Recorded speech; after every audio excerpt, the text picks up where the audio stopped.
Suatu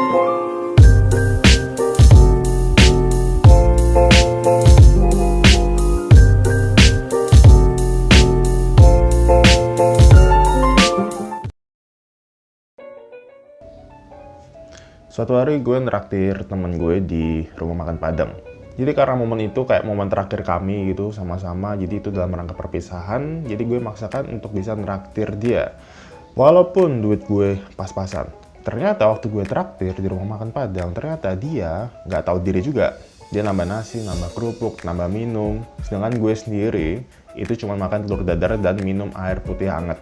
Selesai makan, gue deg-degan karena uang di dompet gue itu cuma 52.000. Waktu gue ke kasir dan gue tanya berapa harga semuanya, ternyata harganya itu adalah 52.000. Wah, kebetulan sekali gitu kan. 52.000 di dompet gue dan pas harganya total itu 52.000. Pertanyaannya adalah, bener nggak itu kebetulan? Dan pertanyaan yang lebih esensial lagi adalah, apakah kebetulan itu ada? Kata kebetulan kalau lu cari di KBBI, itu artinya sebuah hal yang terjadi secara tidak sengaja.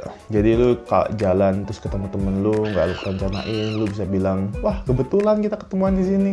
Lu asal jawab di ulangan gitu kan. Terus ternyata bener semua. Itu antara beruntung dan kebetulan sih. Atau dua-duanya.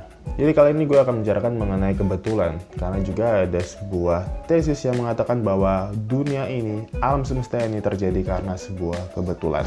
Jadi sekarang gue akan buktikan apakah dunia ini bisa terjadi karena kebetulan melalui koin ini. Sekarang gue akan ngelempar koin ini ke atas. Nah, gue mau supaya lu semua tebak di mana koin ini akan jatuh. Apakah koin ini akan jatuh dan atasnya menunjukkan angka 500 atau dia akan menunjukkan gambar burung Garuda.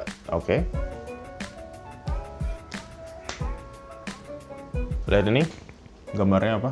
Angka 500. Wow, bisa pas dengan tebakan lu yang nebak angka 500 sih. Kenapa bisa pas? Apakah ada kuasa adikodrati yang mengendalikan angka ini sehingga tepat sekali dengan kalian yang menebak angka 500? Tapi di video ini gue akan membuktikan kebetulan itu ada apa enggak tanpa mempresaposisikan Tuhan terlebih dahulu. Jadi Tuhan kita simpan dulu.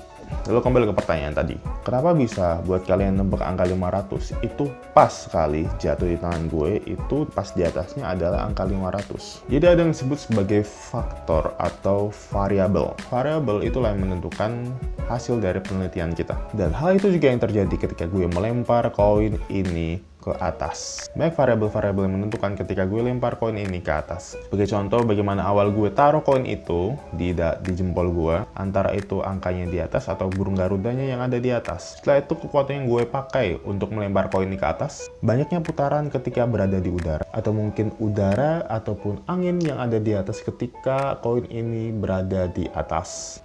Lalu juga cara gue melangkap koin ini, dan ketika gue taruh koin ini di atas tangan gue. Dan mungkin masih banyak faktor-faktor lain yang tidak kita perhitungkan. Jadi sebenarnya koin ini bisa jatuh pas sekali di angka 500 sesuai dengan tebakan lo. Itu merupakan hasil dari faktor-faktor yang tidak kita perhitungkan. Karena kalau kita perhitungkan semua faktor-faktor itu dan kita bisa menebak yang di atas itu akan burung Garuda atau 500, maka kita nggak akan disebut itu kebetulan. Karena kita bisa prediksi dengan tepat. Maka sebenarnya kebetulan itu tidak ada. Karena kebetulan hanyalah konsep mental kita saja. Berarti secara ilmiah, kebetulan sebenarnya tidak ada. Kebetulan hanyalah menunjukkan ketidaktahuan kita secara matematis dalam perhitungan suatu hal yang tidak sengaja bertepatan. Jadi kita lihat di sini bahwa tanpa mempresaposisikan Tuhan, tanpa lu percaya kalau Tuhan itu ada, kebetulan tetaplah tidak ada. Jadi apakah kata kebetulan itu nggak boleh dipakai? Boleh aja.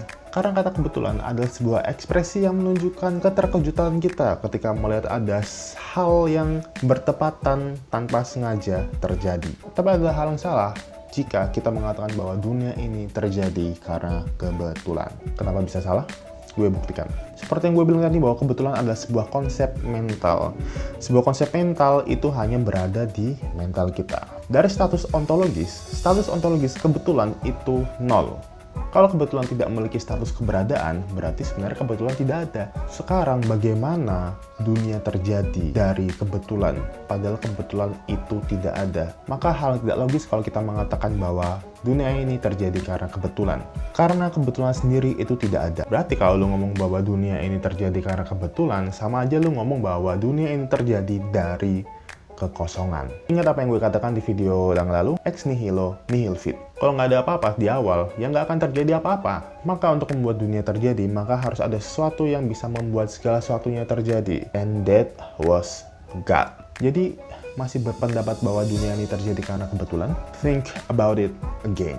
Coba kalian cek di kolom deskripsi video ini. Di situ gue taruh link WhatsApp grup Berjak Open Discussion. Kalau kalian merasa bahwa menulis di kolom komentar itu tidak cukup untuk berinteraksi dengan kami, kalian bisa masuk ke grup itu di mana kita bisa diskusi lebih intens lagi, dan kita akan diskusi itu dengan bahasa yang sopan dan juga lebih terarah.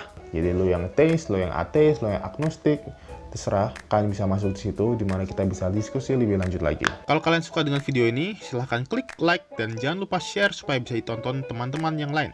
Kalau kalian belum subscribe, silahkan klik subscribe dan aktifkan notifikasinya supaya kalian dapat pemberitahuan setiap ada video baru yang gue upload. Thanks for watching, see you on the next video.